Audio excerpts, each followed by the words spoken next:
Don't worry about that little guy.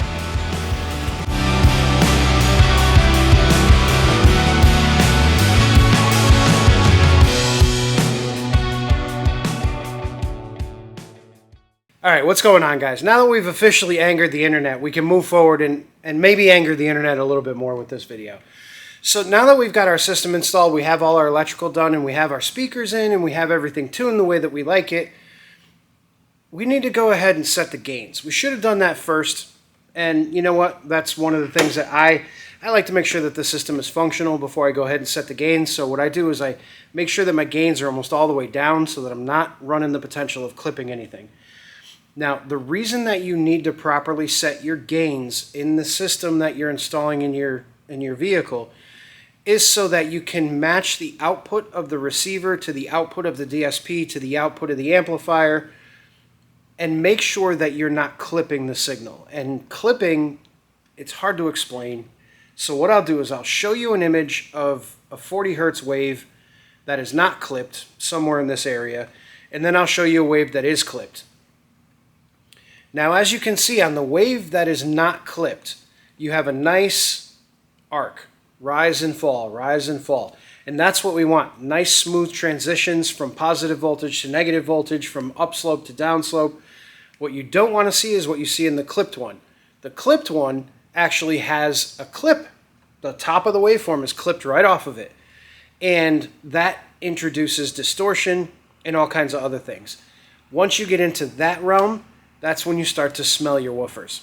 When you've got a little too much distortion, a little too much clipping, the amplifier is working harder than it should. It's running at the very top of its limit, and you're exceeding that limit, and therefore you're clipping the top half of the signal off. Your speakers are very angry with it because they're on an upslope, and then all of a sudden, boom, straight across, and then back down again. They're not happy. They're heating up. Everything in the system is heating up, and eventually you're going to blow fuses, blow amplifiers, blow speakers, and it's not so good. So today, we're going to go through and set our gains with an extremely inexpensive oscilloscope that I got off of Amazon that I'll link down in the description below. $30 or $35 or something like that, which is crazy because oscilloscopes back when I was looking for oscilloscopes were thousands of dollars, and now you can literally get a handheld oscilloscope for $35 off of Amazon, and they work. Who would have thought? It's crazy.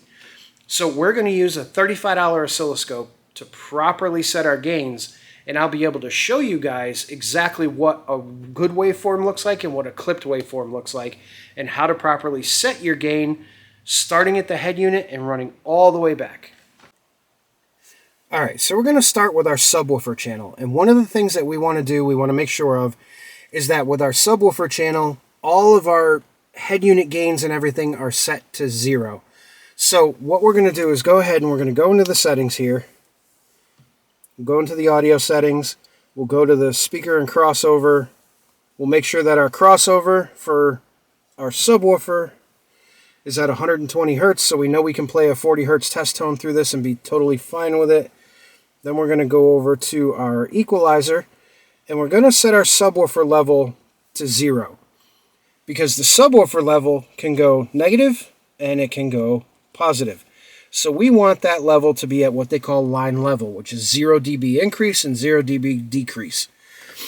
Alright, so you also want to make sure that you have your EQ set exactly where you want it, because we are technically increasing the level of these frequencies right in here, and if we set that to 0 all the way across and then adjust our gains and then come back in here and raise these, we could potentially put our amplifiers into clipping, and we don't want to do that. So you want to have all of your stuff set, your bass extension, your loudness, all of that stuff set up so that when we set our gains, all that stuff is going to be where we want it, and we don't have to mess around with it and move it around.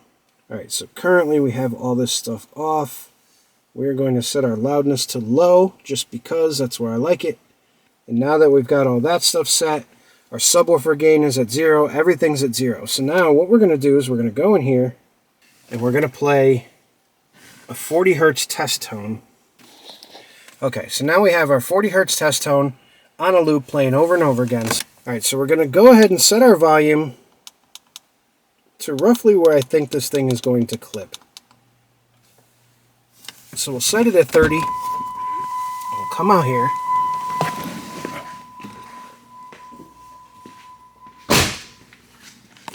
Now I've gone ahead and turned the gain down all the way on this amplifier. This gain is completely down all the way and the speakers are not hooked up at all. What we do have is our neat little oscilloscope right here.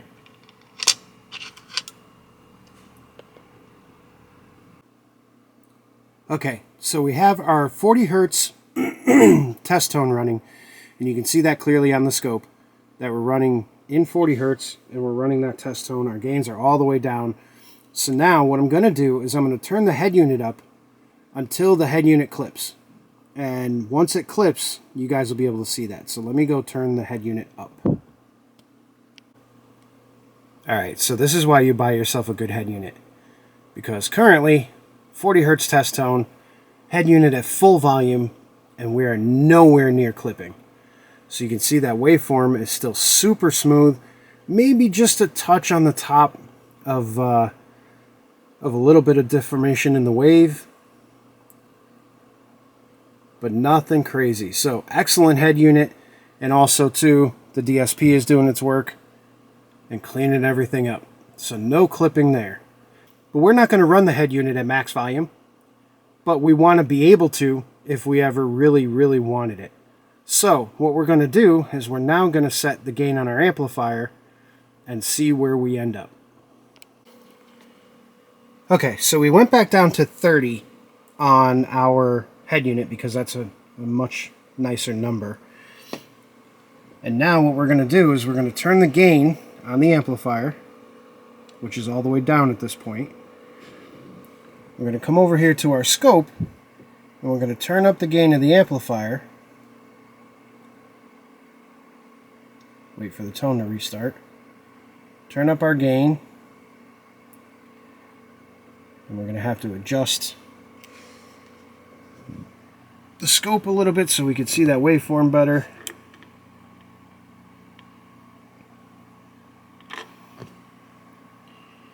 Alright.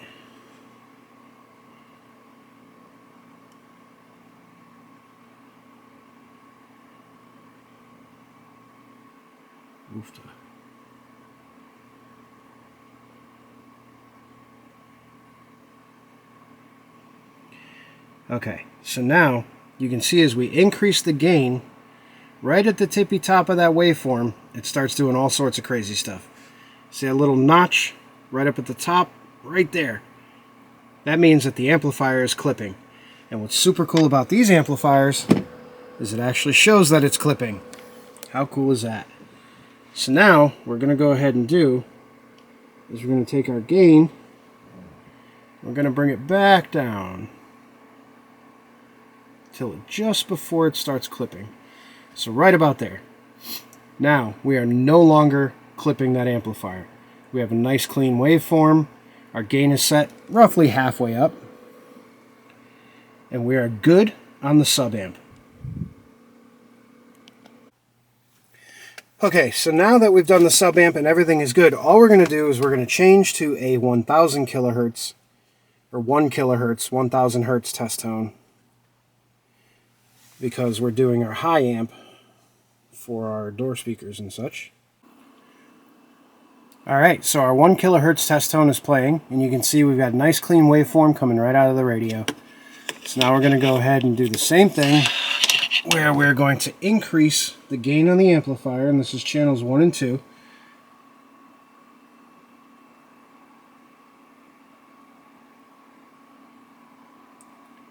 Channels 1 and 2 will come up.